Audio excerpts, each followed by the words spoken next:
Hola y bienvenidos a Rancho Alparizo, Honduras. Nosotros pasamos las últimas 2 semanas aquí y esta es la historia de qué pasó. Hey, welcome to the ranch in Honduras. This is where we spent the last 2 weeks and this is the story of our trip.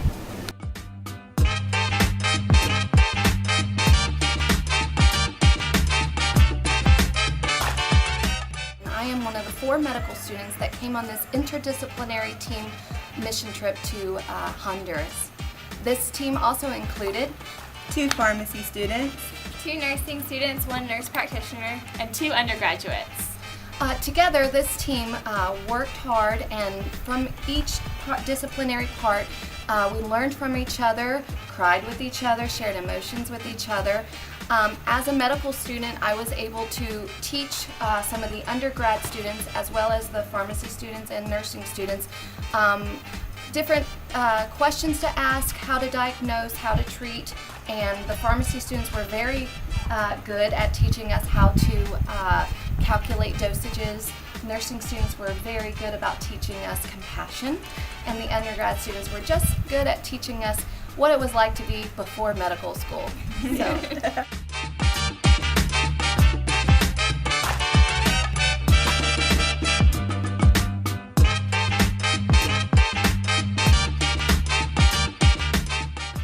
This is the main clinic on the ranch where we spent our first day of clinic seeing patients. Outside this door is where the patients waited. It's a waiting room. It's basically outside. There's no air conditioning, no fans, nothing. But the patients would wait here for us to call their name through the door. After we called the patient's name, we would bring them over here to this desk. This was intake. This is where we got the patient's vital signs, medical history, chief complaint, name, etc. Usually there was a nurse and another healthcare professional at this station. Okay, and if you follow me over here, this is la farmacia. It's the pharmacy. It's set up very different from the ones in the United States. No computer systems. Everything's done by hand and on paper, even inventory. So you can imagine that may be a headache. We'd set up a table with our baggies of drugs on it. There's a window similar to this one where the patients would come up to and drop off their receipts. Is what they call them here, or prescriptions. We'd fill the prescription and then call them back. And we'd also give each patient vitamins, toothbrush, and toothpaste.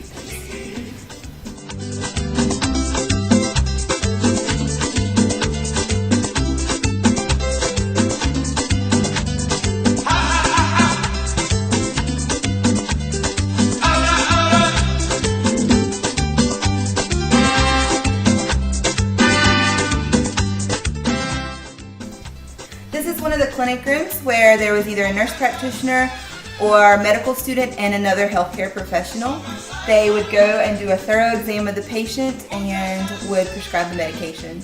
There's also no air, no fan. Lucky to have a window in most of them. And if you can imagine, it's very hot and humid down here, and these patients are very sick.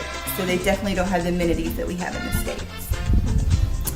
And some days, we were outside in the open air. We would set up under like a pavilion or just under tarps outside, and the patients would come. And when we would get to the clinic, there would be masses of patients swarming the door and waiting to be seen. And they were just so grateful that we were here and so joyful despite all the disparities that they have. I think that this is a great trip, and God really did work through our medical students and staff and team.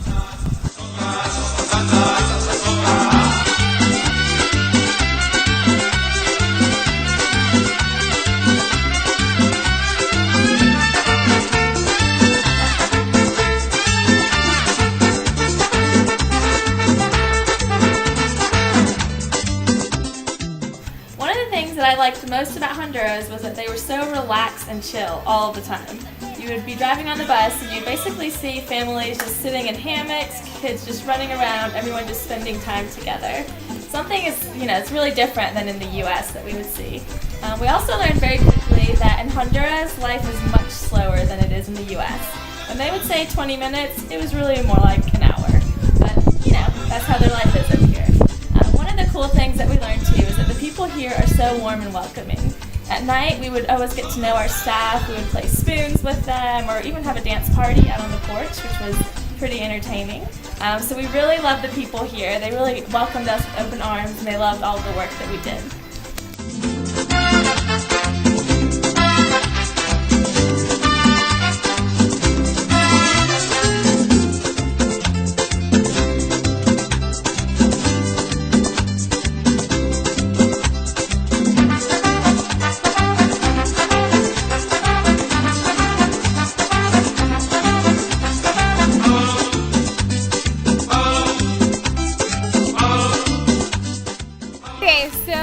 I think one of the coolest things that we got to experience was the whole culture shock coming from the United States to the ranch, where we had no AC, no TV, no fan, no water sometimes. Limited internet.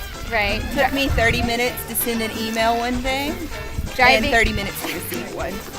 Driving up and seeing cows like right outside our window, getting up at 5 a.m. to milk the cows.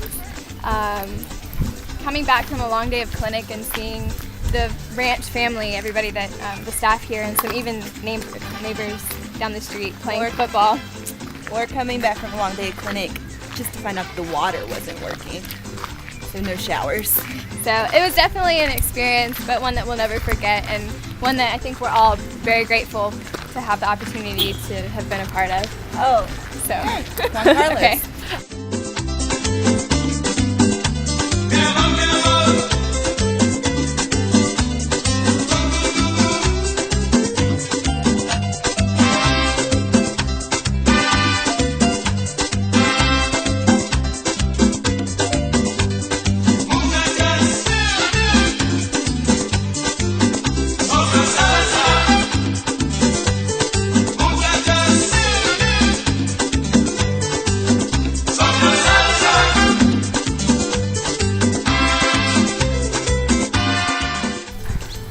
I think one of the best parts about it was just how humble you come out from a trip like this.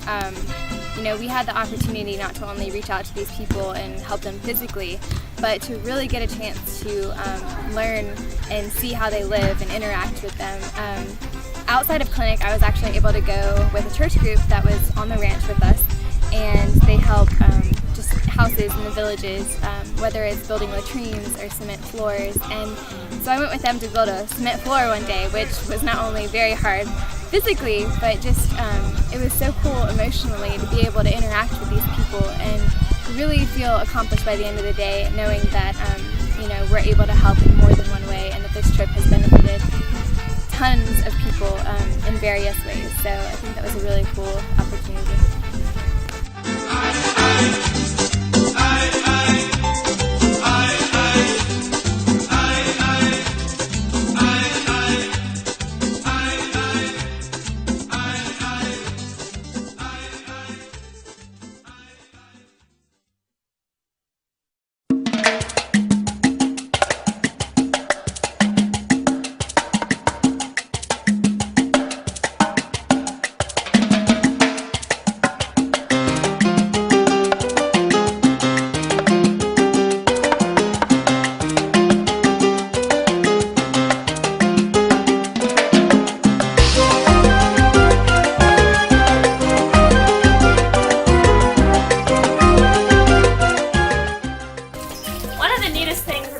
Honduras was being able to make the trips to our journeys.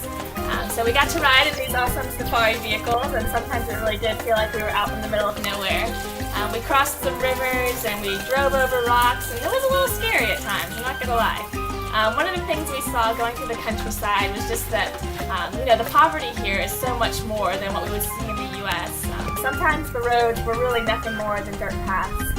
We would see children, you know, without shoes on the side of the road. We would see animals with nothing but skin and bones. But even though these people were so impoverished and so poor, their spirits were just as rich as ours, if not more. That's something that really came to touch us in the end.